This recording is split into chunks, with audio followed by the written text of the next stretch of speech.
नमस्कार, मैं doctor Ashish Kumar Jha, associate professor, Indira Gandhi संस्थान, पटना के गैस्ट्रोएंटरोलॉजी विभाग से आपसे आज डिस्पेप्सिया नामक रोग पे चर्चा करेंगे। ये डिस्पेप्सिया होता क्या है?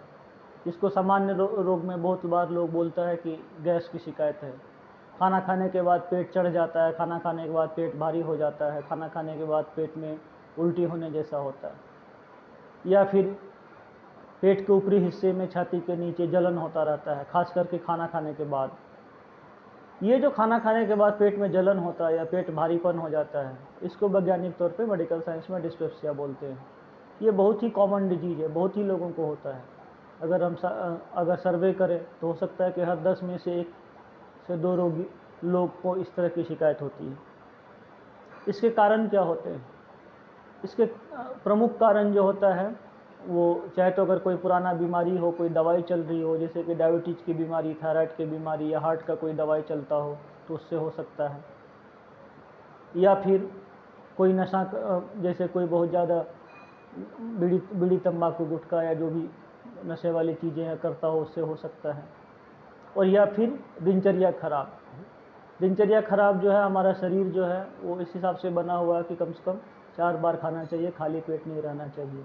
लेकिन अभी क्या होता है, भागदौड़ में हम लोग 2 ही बार खाना खाते हैं, 2 ही बार में 4 बार का बराबर खाना खा लेते हैं। उससे क्या है कि हमारा डाइजेस्टिव सिस्टम जो है वो प्रॉपर फंक्शन नहीं करता है और उसके वजह से ये पेट में भारीपन, ब्लोटिंग ये होता रहता है।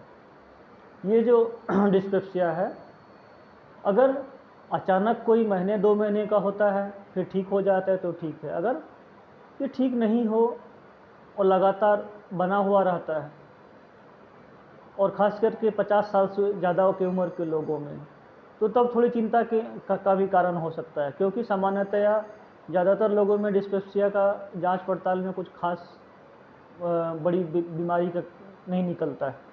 लेकिन 50 साल से ज़्यादा की उम्र के लोगों में कई बार बड़ी बीमारी भी निकल सकती है, जैसे पेट का अल्सर हो गया, पेट का कैंसर हो गया, या किसी और प्रकार के रोग भी निकल सकते हैं।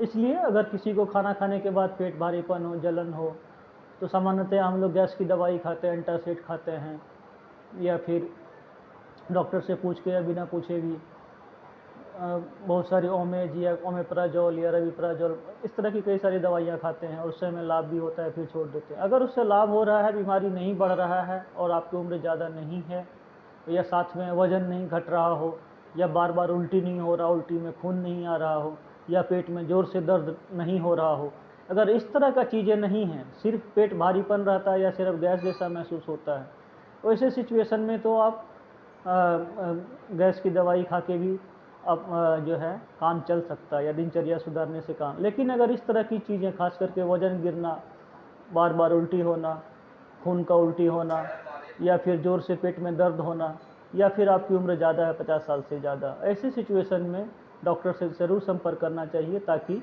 इसके पेट की कोई गंभीर बीमारी तो नहीं है। अगर गंभीर बीमारी नहीं है तो फिर डरने की ज़रूरत नहीं होती है।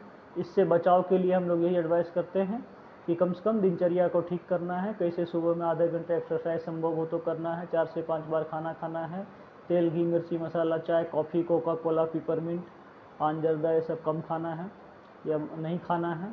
और खीरा, पपीता, टमाटर, अंकुरित चना, इस तरह की चीज़ें जो होती है ये ज़्यादा खाना है, और ख़ास करके कम बार 4 से 6 बार में संभव हो। देर रात नहीं खाना, अगर 10 बजे सोते हैं तो 8 ही बजे खाना है।